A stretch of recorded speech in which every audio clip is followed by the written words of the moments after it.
Hi all, पुन्हा एकदा आपल्या सर्वांचं स्वागत आहे माझ्या यूट्यूब चॅनलमध्ये। आज आपण पाहणार आहोत भरून दोडकं। भरून दोडकं अगदी छान लागतं, एकदा नक्की ट्राय करून बघा आपल्या घरी। चला तर बघूया यासाठी आपल्याला काय काय साहित्य लागणार आहे। आता मी इथे 2 लोकांसाठी भरून दोडक्याची भाजी करणार आहे। त्यासाठी मी एक दोडकं घेतलंय, नंतर मी इथे 8-10 पाकड्या घेतल्या लसणाच्या, थोडी कोथिंबीर घेतली आहे, शेंगदाणा कूट घेतलाय अर्धी वाटी, नंतर मी जिरं घेणार आहे, मोहरी घेणार आहे, धना पावडर घेणार आहे, तिखट आपल्या चवीनुसार घ्यायचं आहे, नंतर गोडा मसाला घ्यायचा आहे आणि हळद घेणार आहे आणि आपण मीठ टाकणार आहोत चवीनुसार। चला तर मग बघूया कशी करायची रेसिपी। सर्वात आधी मी आपलं जे दोडकं आहे त्याच्यावरचे हे जे शेल आहे ते मी थोडं थोडं काढून घेणार आहे। अगदी थोडं काढायचं आहे आपल्याला।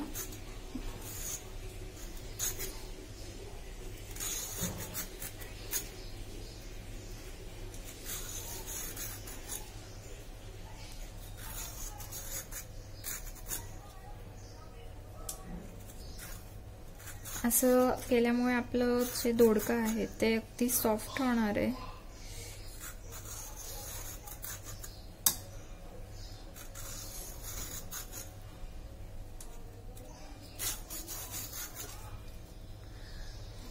झालंय आता हे वरचं शेल काढून। आता आपण त्याला कट करून घेणार आहे। आता आपण दोडकं कापून घेणार आहे। पुढची आणि मागची साइड ही थोडीशी कापून घ्यायची आहे, नंतर याचे काप करायचे।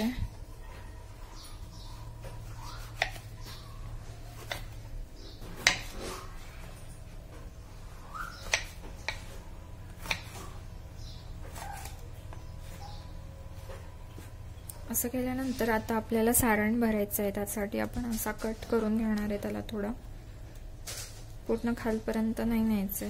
बघू शकता असा कट मी करून घेतलाय। अशा प्रकारे आपल्याला सर्व जे आपण कट केलेले आहे त्यांना थोडे थोडे कट मारून घ्यायचे, जेणेकरून आपल्याला त्याच्यात छान सारण भरता येईल।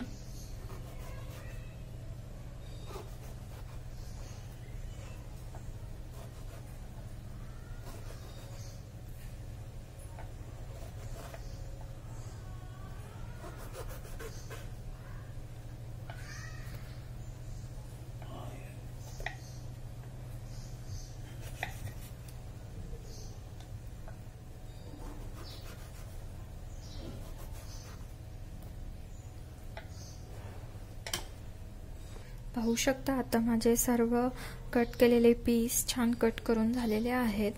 आता आपण सारण तयार करूया। आपण जे कूट घेतलं होतं शेंगदाण्याचं ते घेऊया। त्यात जे आपण लसूण घेतला होता तो छान ठेचून घेतलाय मी, तो टाकणार आहे याच्यात।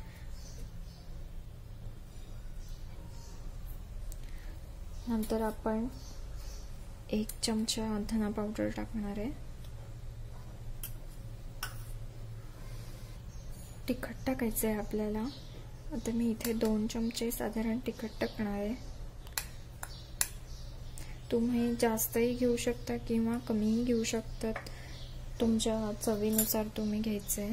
नंतर आपण याच्यात थोडं अर्धा चमचा हळद टाकणार आहे आणि हा जो मी गोडा मसाला घेतलाय तो मी इथे 1 चमचा टाकणार आहे।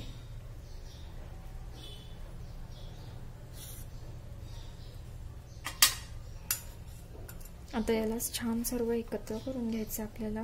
मीठ ऍड करायचं आपल्याला त्याच्यात। आता मी इथे 1 चमचा मीठ ऍड करून घेणार आहे। आता आपण हे छान कालवून घ्यायचं आहे। त्याचप्रमाणे आपण जी कोथिंबीर घेतली होती त्यातील थोडी कोथिंबीर मी टाकून घेणार आहे, छान बारीक कापून। तुम्ही पाहू शकता आता आपलं सारण रेडी आहे दोडक्यात भरण्यासाठी। चला तर आपण आता त्याच्यात भरून घेऊया। सारण भरण्याआधी आपण जे कट करून घेतलेले होते ते आपण छान धुवून घेणार आहोत।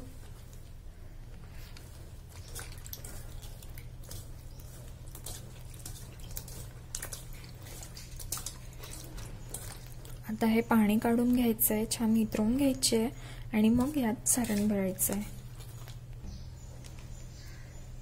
असं आपल्याला थोडं थोडं सारण याच्यात कट केलेल्या पोर्शन मध्ये भरून घ्यायचं आहे.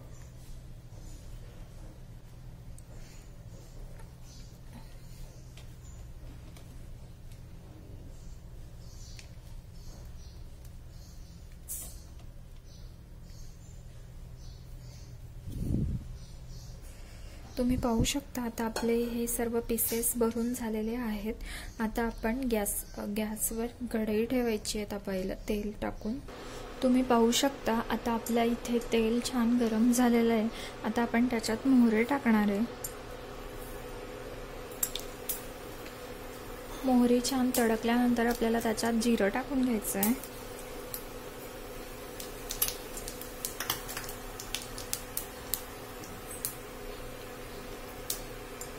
जिरं छान फ्राय होईपर्यंत थांबायचं आहे.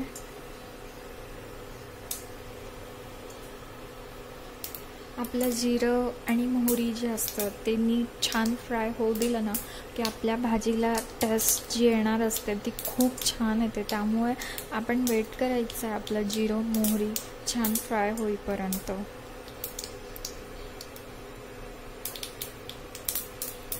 आता ते छान फ्राय झालेले आहे तुम्ही पाहू शकता. आता आपण त्याच्यामध्ये जे आपण दोडक्याचे कट करून घेतलेले पीसेस आहेत ते आपण त्याच्यात टाकून घेणार आहे.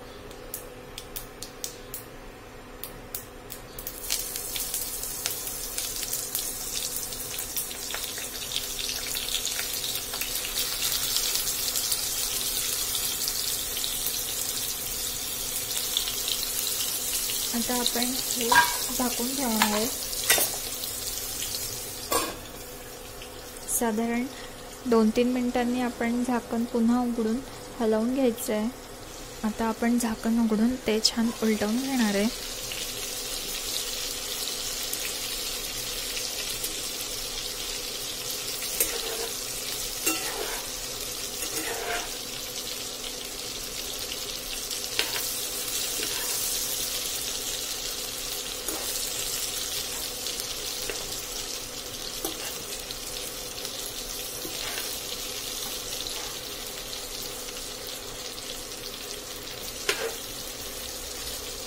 आता आपले सर्व पीस कट केलेले पीस सर्व उलटवून झालेले आहेत. आता आपण पुन्हा झाकून ठेवणार आहे.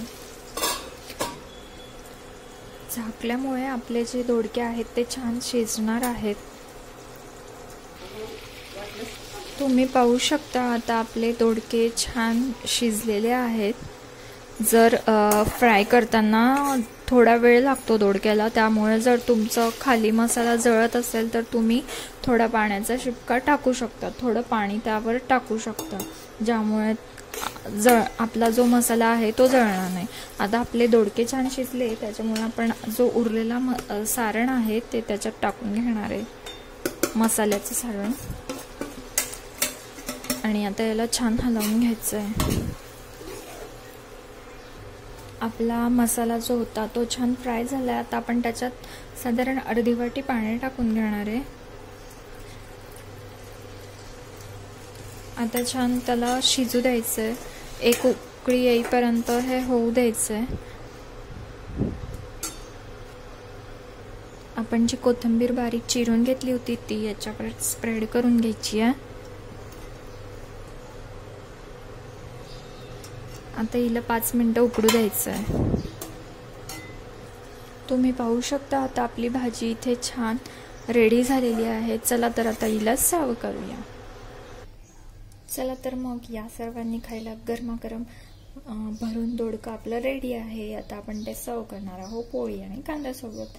रेसिपी आवडल्यास नक्की लाईक आणि सबस्क्राईब करायला विसरू नका आणि एक छानशी कमेंटही करा. Thank you all.